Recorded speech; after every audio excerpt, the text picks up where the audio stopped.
welcome back. Oh, that the downtown condo market is interesting. And, I think if you ever go tour some of those, you will find some of the most extraordinary penthouses around, unless you have the luxury of going to New York and seeing some of those. But what happens when you want to sell not just a penthouse, but one of the most luxurious houses around? Kyle Ryan joins us from Realogic Sotheby's International Realty. And, as buyers and sellers really continue to become more educated about the real estate market, there's really this increased demand, I think, on what people expect from their real estate agent, especially when you're selling, I would call them the mega homes. Well, welcome back, Kyle. How are you? Good, man. Nice to be back. Thank you. Yeah, well, and they're mega homes when you say you got one that's 15,000 square feet right now. Yeah, that's we have that coming up, and that's going to require some special attention, as they all do. I would imagine a lot of pictures. Well, lots of pictures, lots of knowledge. I have 6 pages of special features to memorize and be able to articulate, and I have to get to know the house really well, and there's a lot of house to know. So yeah, no kidding. So but it's not just you. I think you take this interesting approach, this team approach, to really offer the best possible client service to a luxury home seller. Well, I appreciate that. Yeah, the team approach is something that's, I think, starting everywhere in the industry. Teams of 2, teams of 6, where somebody is available at all times. You can respond quickly. You can get information quickly, research products, brochures, very quickly. So I think that is the trend generally, but especially with luxury homes, those sellers, as everyone should, expect a lot. Yeah, and there's a lot to expect with a lot of house. When somebody is out looking for a team, and I think this is true in the luxury home seller market. I think it's probably true in most markets. Mm-hmm. But what should they be looking for? What are some of the things that you do that separates kind of you from maybe your average real estate agent who doesn't have that team? Well, the first thing I would look for as a seller in a broker and a team is lots of experience. So we have 20 years each, and each year in that didn't go in the same direction. So we have different skill sets, we have different experiences. We've, like you mentioned, penthouses. We've had different levels and different types of homes, all sorts of homes. So it does help to bring 2 minds together to brainstorm about a particular type, waterfront, a penthouse, just every level, a home on acreage, things like that, horse properties. And these, as you say, they're so vast. They must be marketed. You're not just throwing these on the MLS and hoping people find them on Zillow. No, 20 years ago it was cross your fingers and put them on list them and then put a sign up and they shall come. But in this case, we have to really be knowledgeable about the process. Tons and tons of pictures, like you said. We have to know about construction and artisans, their specific craftsmanship, builders' names. We have to have a big inventory of vendors that we can refer to in terms of staging, in terms of maintaining wells and septic and particular different types of, aspects of a luxury home. And this is, there's different things going on. These are just, you don't have to worry about your I don't know, your horse area. What do you call that? An area for your barn? But the pet, I don't know. Yeah, well, it depends, I suppose. But you don't have to worry about a lot of these things, all these expansive home issues that in non-expansive homes. No, it's pretty straightforward. We have, ultimately we are selling a property, and so we need to be just very familiar and comfortable and peaceful about the process. But there are certain things about luxury homes that, not just luxury in terms of the price, but luxury usually means there's more complicated features, things we just have to be knowledgeable about and be able to articulate in person. We'll be the ones mostly touring them because at that level most require a personal tour from the seller's listing agent. So it's your 25,000 bottle wine cellar downstairs is something that you're going to walk them through, tell them to keep their hands down.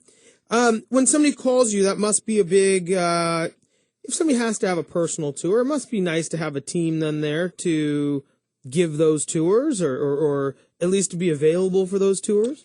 Yes, well, because we need to be available and to work around, not just the sellers have high expectations, but buyers do too in terms of their schedule. Those are the busy people who've managed to get to that level. So, of course, they're going to need some personal attention as well. So the fact that we can we have a team where we can work around their schedule, and the sellers, for that matter, is sometimes the difference between selling it or not. Even on those big houses, see, that's interesting to me because there's so few of them, right? I mean, there's not, I don't know how many 15,000 square foot houses there are, but there's not a lot. And it would seem different, but it's that people would wait to see it. But you're right, they are just as busy. They probably have this higher level of expectation, or of service that one person may not be able to give.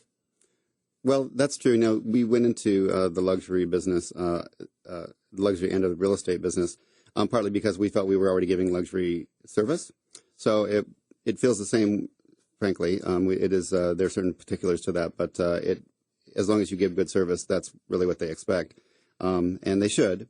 But it just requires, I would say, to a great degree, more responsiveness, more attention, and more information, which is just easier to do with two people.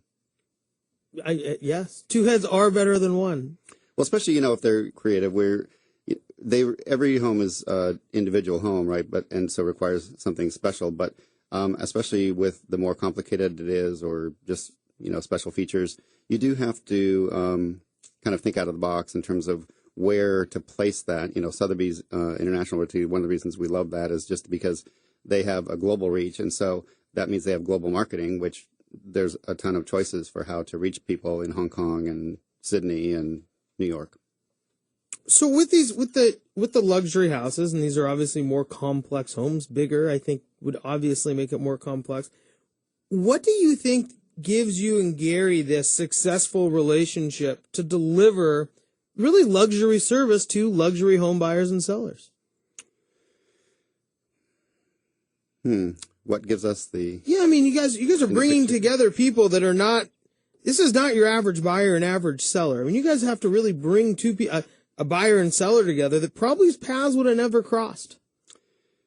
One thing we have found is both buyers and sellers have histories of buying and selling. And so I think one of the best things we can do for every level, but especially the luxury end, is they're used to managing people. They're very successful people typically. So it really helps us to just say, you can let go of the marketing and selling your home. We'll just, keep you informed for decisions and, keep you updated on progress. But for the most part, I think it is helpful for us to be able to tell people that they can trust us and just let go of the process so that we can just concentrate on the outcome. And I would think that trust really comes with some pretty high ethical standards. I mean, when people allow you to come into their home and even be there when they're not there. Absolutely, yeah. The team aspect of this is we have different skill sets, we have different personalities, with different histories, but we have to have identical ethics and high ethics. So you're right. It's a bit. We're asking a lot of somebody to hand us their key. So yeah. With all the diamonds and pearls that are probably up there, huh? Well, safely tucked away, I'm sure. We're here with Kyle Ryan, real estate broker with Realogic Sotheby's International. Kyle, we have to go to break here in just a second. What would you say the luxury market is doing in Seattle today? Well, it's taken off, actually. So that was one of the healthy parts of the industry before, just because when loans were hard to get, that did not affect cash buyers. Even though there was still some hesitation on the part of the luxury buyers, it has really rebounded lately. So we've even been seeing multiple offers at the highest end. Really? Yeah. That's pretty interesting, because you think that you just would think that these are, there's so few buyers, but when it cuts into it. Well, there are few buyers, but there are also few homes that, you have an idea of how, as you climb the ladder of success and price range, there just are fewer choices. So.